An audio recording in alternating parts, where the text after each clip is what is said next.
Getting through cancer and chemotherapy, lymphoma cancer. Hello, y'all. I'm Diana Brianne, where I don't give advice, suggestions, information, or recommendations. I do share with you my perspective on different topics. As many of you know, my husband was diagnosed with cancer in about February of this year. And he underwent chemotherapy, massive chemotherapy. It wasn't a lighter version of chemotherapy, not that any chemotherapy is to be considered a lighter version, but he had the very heavy-duty chemotherapy. And he's doing really remarkably well at this time. And I've done a lot of videos on lymphoma cancer, on his cancer, on the journey that we as a family have been through. And it's been quite the journey. I have to tell you, it's been quite the journey. So as we are in Christmas time right now, and I'm so grateful for Christmas time, we had a great big party, and my husband jokingly said, well, I made it through another Christmas. He was going to call it, I made it through another Christmas, I made it through cancer Christmas party, but we didn't call it that. We called it our annual beautiful, wonderful Christmas party, and we had a wonderful turnout and a wonderful time here in our home.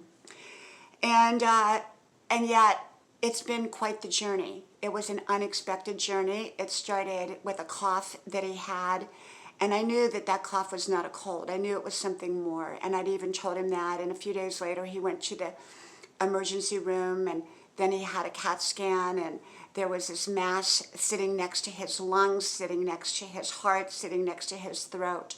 They couldn't do chemotherapy. They couldn't do radiation. All they could do was a truckload of chemotherapy, as we call it. And that went on for about 4 or 5 months, and it was very, very brutal for him. And he developed neuropathy, which is like a numbness and tingling in his hands and feet, which he still has, although you can never tell by looking at him because he goes out and plays golf. He went through the typical side effects of losing his hair and, you know, all of that. It was quite the journey, to say the least, and not one that anyone would ever want to be on. And from a family's point of view, we were all, you know, scared. We have our faith, but we were scared, absolutely. And, you know, I had to really step up to the plate and go beyond my role as wife and mother and spouse and everything. I had to really learn all that he did. Just, you know, I had to learn his part of the equation as well. I remember asking him to teach me how to hook up the trailer to pull stuff to our truck. And I hauled stuff to the dump. And I'd never done that before. So I was learning all kinds of things that he normally did that I now needed to know how to do. And so then I got sick a few months or maybe 2 months after his chemotherapy started, and I've talked about that. And we believe it was an allergic reaction, and I was quite sick for about 2 months. And I'm well now, okay? And yet at that time I was pretty sick.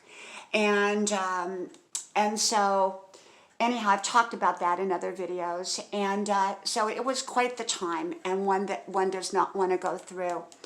And so where we are today is we are in a place of gratitude that my husband has made it through the chemotherapy, is doing remarkably well. We went on what I call the anti-cancer diet, one I kind of modified from everything I read and kind of created it for my husband.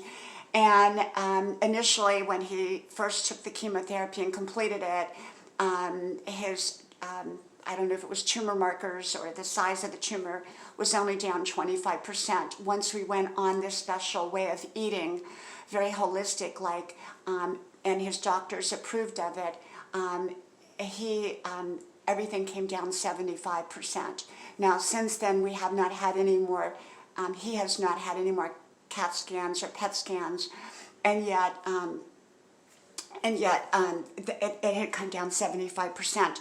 Now, since then, he has stopped being on the very strict, healthy, holistic diet that we have been on, and he's hoping to go back on that at the first of the year. And so you know, it's a very healthy way of eating. We eat very healthy, no processed foods, no sugars, you know, refined sugars, lower in carbohydrates, and just very, very healthy eating. Very good cuts of meat and a lot of green leafy vegetables. Now, I'm not recommending that to anyone. I'm just saying what we did and what was approved by his doctors. Everyone's situation is different. We went through, at least I did, a lot of fear, but you know, you have to walk through fear sometimes. And sometimes those fears are real. They're not just imaginary fears. Some fears are more, I think, what we call imaginary, but some things are based on reality. And this was one that was based on reality. And so that was our journey this year. And so now as we leave this year and enter the new year, we don't know what the new year is going to bring, but we hope it brings great blessings and great health for all of us and great safety and, you know, all the good stuff for our whole family and for our friends and for everyone that we know. And so it was quite the year with lymphoma cancer, an unexpected diagnosis. My husband had always been healthy. He's younger than me. We've been together 30 years yesterday. And so, you know, it's just, when you go through something like cancer, it's just really something. And so that's the only way I can say it was really something. And so we pray for just great health and great blessings and everything to be great. And those who are going through any kind of cancer, any kind of health crisis, or any kind of dramatic experience in their life, just keep your faith. Keep your faith. Keep your faith and keep believing that you will make it through and that you will do wonderful again. From my house to yours, may God bless you, and I hope to talk to you soon again. Bye-bye.